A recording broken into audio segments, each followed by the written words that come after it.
Thank you very much. I thank you, Ward. And of course, this is Straight Talk Africa coming to you live from Washington. I have to apologize to you, Carine, because I really had to interject. Like I said, there's no democracy in Studio 52. When the producer says you go, you have to go. So I hope you'll find some space in your beautiful Burundian hat. Forgive me for that. That's okay. Could you complete your point? You have 30 seconds. The breakdown of morals, which for me is at the center of this crisis, where we have a cavalier attitude, we become death worshippers. People die today, December 11th, the following day, people are celebrating. We become celebrators of death. And what I would like to add to that is that we have become what we didn't want to be maybe 15 years ago. And that is linked to the whole issue of seeing the state as the alpha and omega. This 15,000 square meters where everything is there and you don't even think of your people. It is impossible. It is utterly unacceptable. But of course, as you know, that is not limited to Burundi. You can find the same syndrome across the continent, correct? Does it make it right? No, it doesn't. It doesn't. Let's come to Willy. You've listened to your sister. How do you respond to her allegations? You know, Burundi has been coping with this slender campaign. Some Burundians are trying to tarnish the image of the country, saying that in Burundi nothing goes well. Fortunately, some of their campaigns have been destroyed.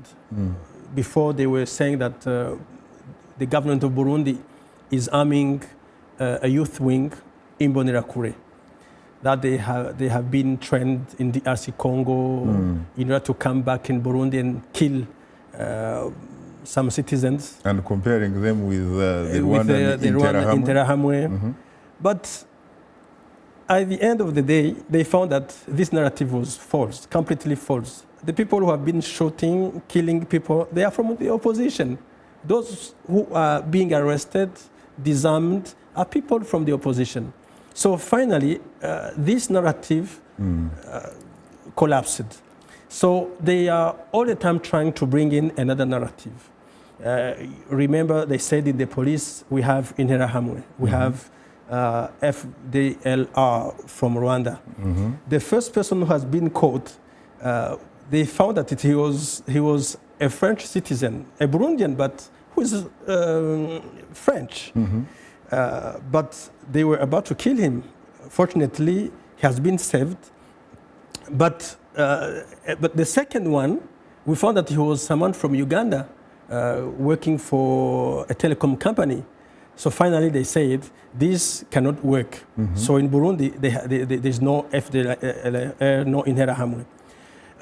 They continued to find out some other ways to tarnish Burundi. This is the reason why now they are bringing in this rape story. She's my sister. I respect her as my sister. I've got women in my life. I've got a mother, I've got a wife, I've got daughters, I've got sisters. So in Burundi, we respect a woman. We cannot say that there's no rape in Burundi. We cannot say there is no rape in America, in France, in Africa, and in other countries. This can happen. But to link it with the current crisis, I think it's only lies. The only person that I have seen myself being raped, she was a woman, a lady from the ruling party.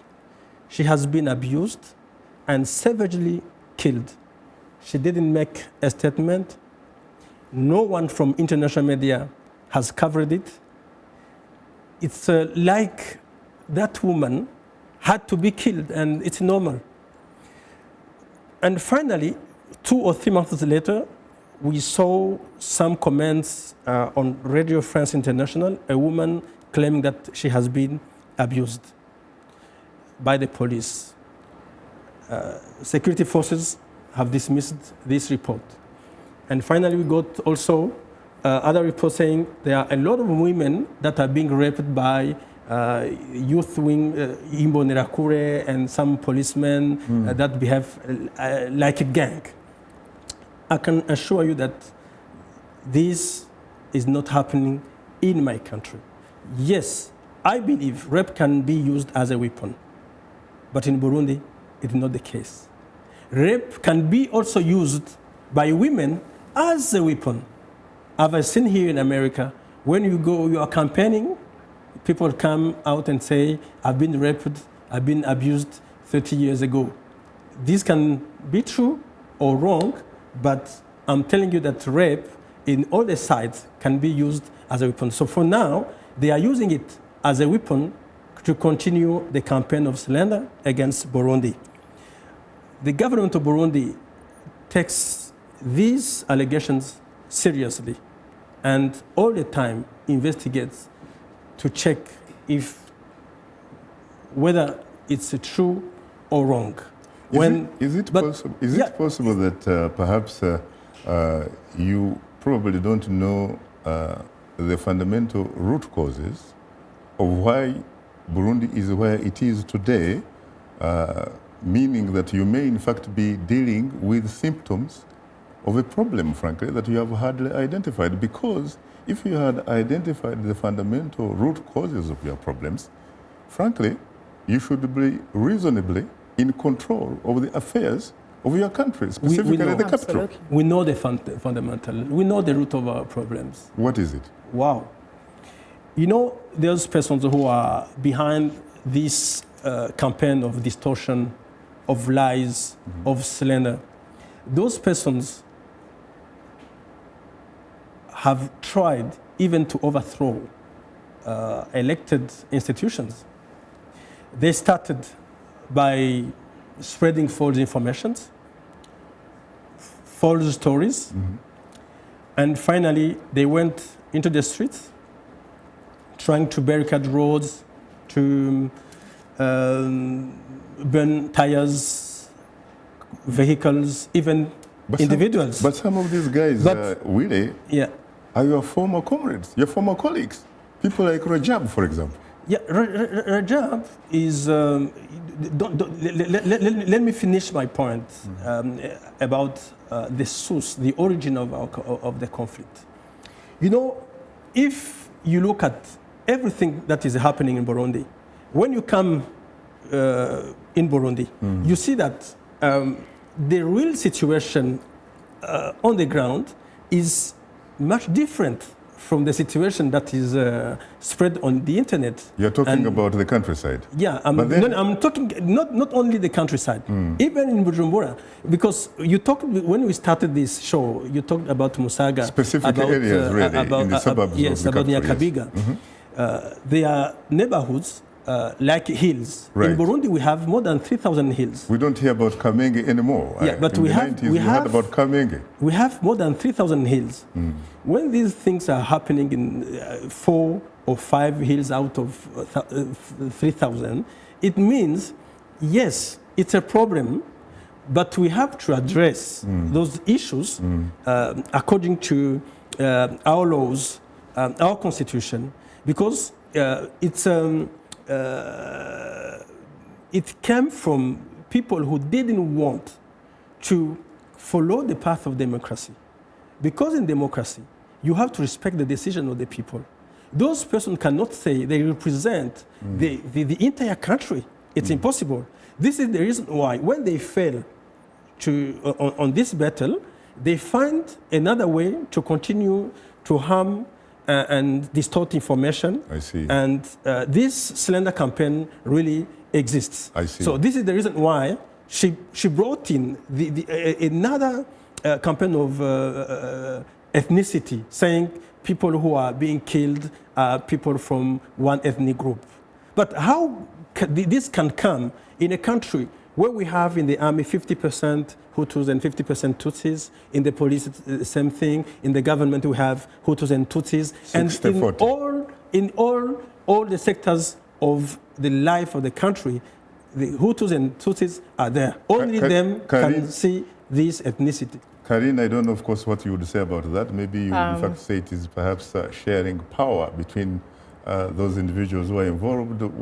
Are you persuaded, convinced by his argument?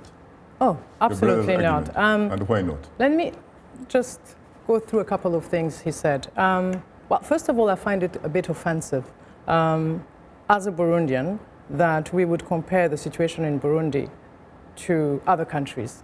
Because I believe that Burundi, the Burundian crisis, is very distinct, has its own characteristics, embedded within a Burundian problem. So, and the countries he mentioned, France and US, and they're not having people who are wandering in the streets and the forest of their neighboring countries. So it's on behalf of those who are not here, who are bedridden and who are, you know, scattered throughout the region. I find it a bit offensive. But let me just say something. I think Mr. Nyamitwe said something very interesting. He said, well, we know our problems, but we still have problems. I want to link it to the efforts of regional organs like the ESC and the African Union, who have been calling for some solutions. Now, East African Community, for instance, the protection. The African Union, Peace and Security Commission has actually passed a resolution on the deployment of a prevention and protection force in Burundi. They are in fact threatening to deploy 5,000 troops in Burundi. And I think there's been other calls for an international commission of inquiry. So if indeed we have citizens killing other citizens, why not welcoming really the help of our neighbors, of the continent, of an organ which was established especially in particular to address those types of issues. That's the first point. The other point I would like to say is that on the rape issue, let's not forget that rape is not confounded in Burundi. We have figures. 48% of the women who actually fled Burundi, who are in Tanzania, have required medical care. And they've stated... You have empirical evidence on that? Absolutely. No, I think she's lying. It's very simple. I think one just has to go and check the UNHCR report, in a Refugee International report. Yeah. But of course, again, the question is going to be, well, they're also lying because, you know, there's this whole sort of conspiracy against the government. But another thing I would like to bring in is this.